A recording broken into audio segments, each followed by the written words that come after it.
It's generally accepted that rugby league began in Castleford in 1926, but a Northern Union side was formed under the title of Castleford FC in the 1890s. The 1927-28 season saw Cass playing at Weldon Road, and they've been there ever since. In season 32-33, Castleford played 18 consecutive league matches without defeat. It's a club record which still stands today. They went on to win the Yorkshire League title. 2 years later, Castleford got to Wembley for the first time. The B stripes meet Huddersfield wearing light ring dark jerseys.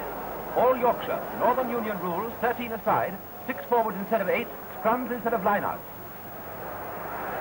When tackled, the player must get up and put the ball on the ground.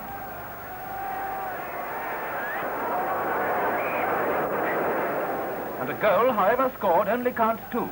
Castleford have never been in the final before, but Huddersfield have won 4 times. Though Huddersfield have taken the lead, Castleford take it from them with a penalty goal and a try before half-time. Then Castleford go further ahead with unconverted tries.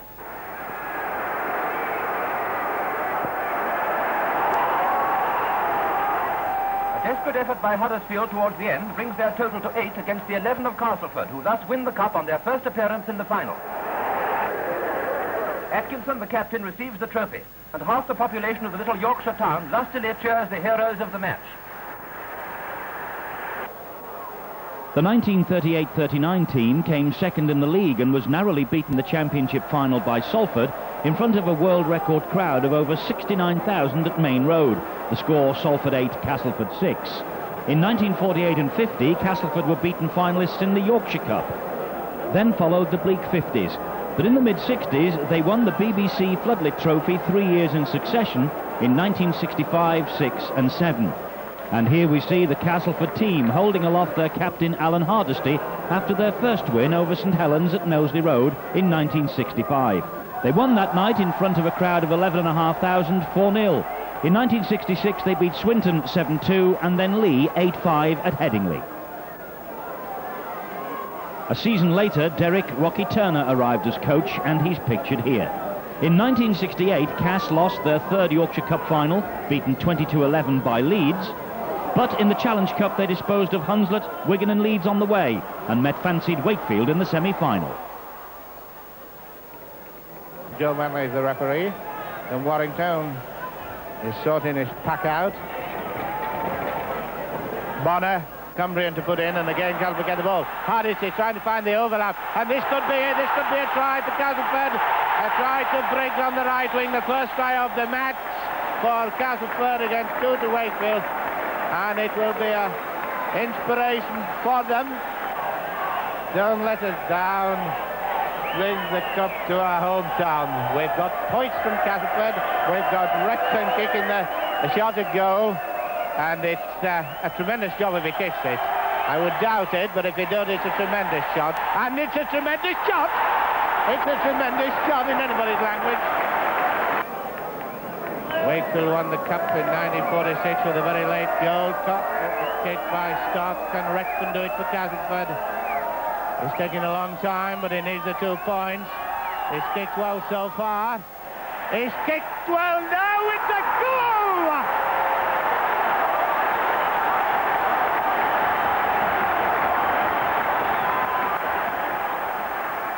But his inspiration means a lot to them. Hardisty's under the post! Hardisty's under the post for a sensational try! He's been waiting 80 minutes and a half for that. 80 minutes and a half for that. Well. Just look at this.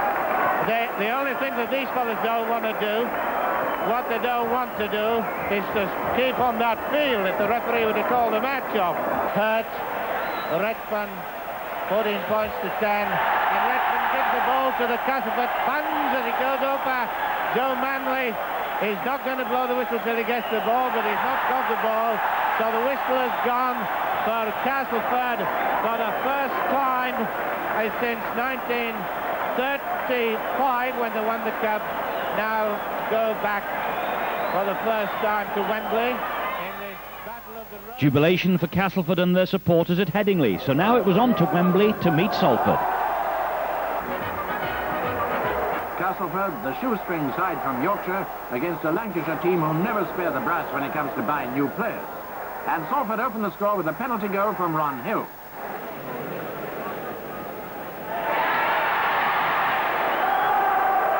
Castleford's teamwork is famous, but this attempt at retaliation is foiled.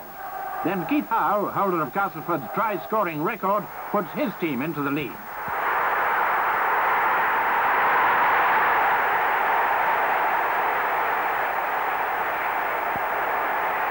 Castleford on the offensive again, but Salford steal it from them.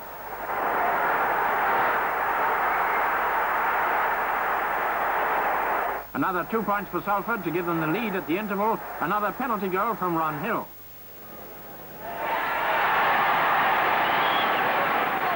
Castleford haven't reached Wembley since 1935, and on that occasion they won.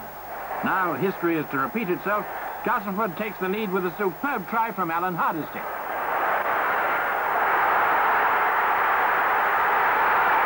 Mick Redfern completes the 5 points.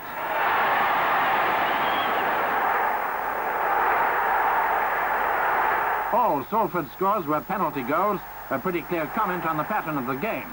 But when they scored another, Castleford's lead was reduced to only 2 points.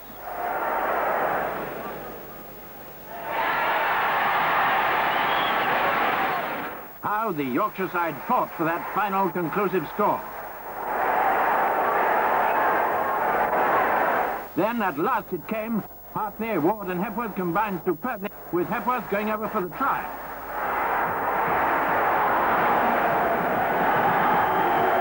And Castleford win 11 points to 6. The New Zealand High Commissioner presents the trophy. Alan Hardesty has appeared in 11 tests for Great Britain, but this is the moment of a lifetime. 12 months later, Cass were back at Wembley again. This time they faced Wigan. Wigan in hoop shirt.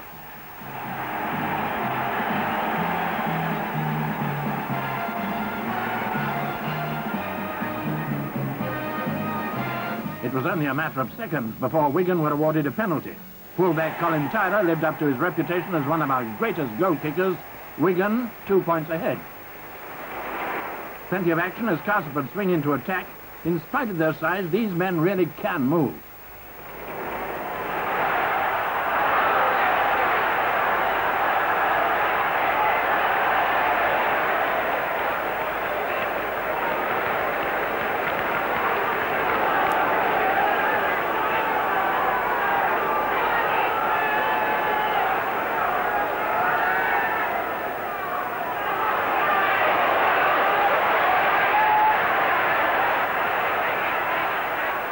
Castleford soon equalised with a penalty goal taken by prop forward Mick Redfern.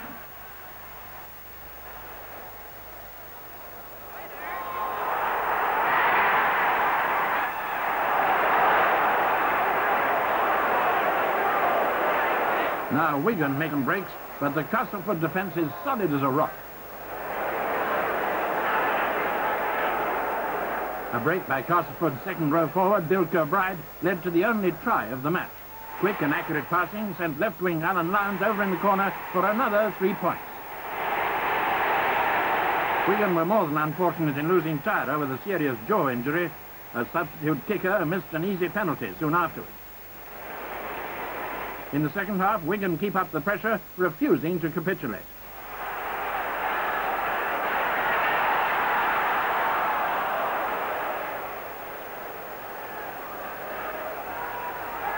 They tighten up on defence too and soon put paid to this Castleford break.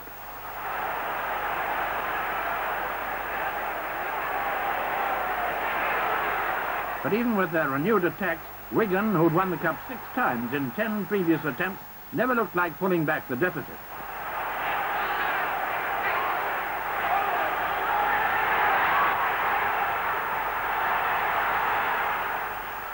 Another penalty goal by Redfern made it 7-2.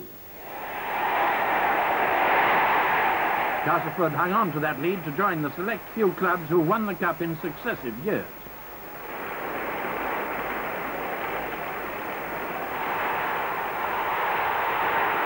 Their captain, Alan Hardesty, who went off midway through the second half with a rib injury, recovered in time to receive the trophy from the Earl of Derby, president of the Rugby Football League. The club coach, Tommy Smales, left the following December, and Alan Hardesty took over as player coach. Malcolm Reilly also left Castleford. He went down under to play for Australian club Manly, but he returned in 1974 and had immediate success. In 1986, he guided them back to Wembley again, where they beat Hulkingston Rovers by 15 points to 14. And here, one of the club's greatest servants, John Joyner, is seen with the trophy.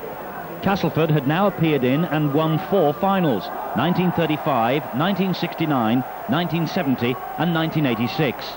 The little Australian Jamie Sandy scored on that day, but Bob Beardmore won the Lance Todd Trophy with a try and the crucial drop goal. 15-14 hardly reflects Castleford's territorial superiority, but having reached 4 semi-finals in 5 years, losing 3 of them, the joy on the players' faces told its own story. The following day, it was time for the traditional open-top bus tour of the town. Thousands of supporters crowded onto the streets and packed the area around the Civic Centre as Castleford welcomed home their heroes. 12 months on, with Malcolm Reilly and Dave Sampson departed, Darrell van der Velde arrived from Australia, and he spent big money in bringing Lee Crooks for £150,000 from Leeds to Weldon Road. And not far behind him was international Graham Stedman, who was captured from Featherstone Rovers for another big fee. Cash then meant business, and though they reached Wembley again in 1992, they lost this time to Wigan. But revenge, they say, is sweet, and who would have predicted what was to happen when new coach John Joyner led out his men at Headingley for the 1994 Regal Trophy final. Wigan again were the opponents, and clear favourites. But sometimes favouritism counts for nothing, and Classy Cass were on their way to making history in this competition. A tremendous overlap as Wigan move up, they miss the man, and the fire can't take him, coming inside, and Castleford are in. Great play by Castleford, it hammered away at Wigan. Wigan under all sorts of stress again as the grubber kick comes behind the Wigan side, and it's going to be over.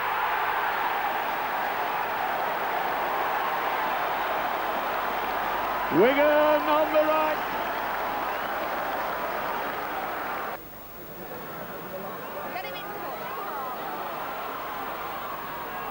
Keeping it alive. Nickar going for the line. Gets his pass in. And the referee gives a try right on dying minutes of this half. Nickar calls the trouble.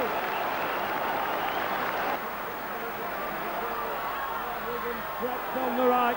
There's an awkward one underneath the Wigan post. And the ball's been dropped. And it's 4 points. Another 4 points for Castleford. Wigan. And no doubt Cass would love to get another try, and they're over! Cass go over.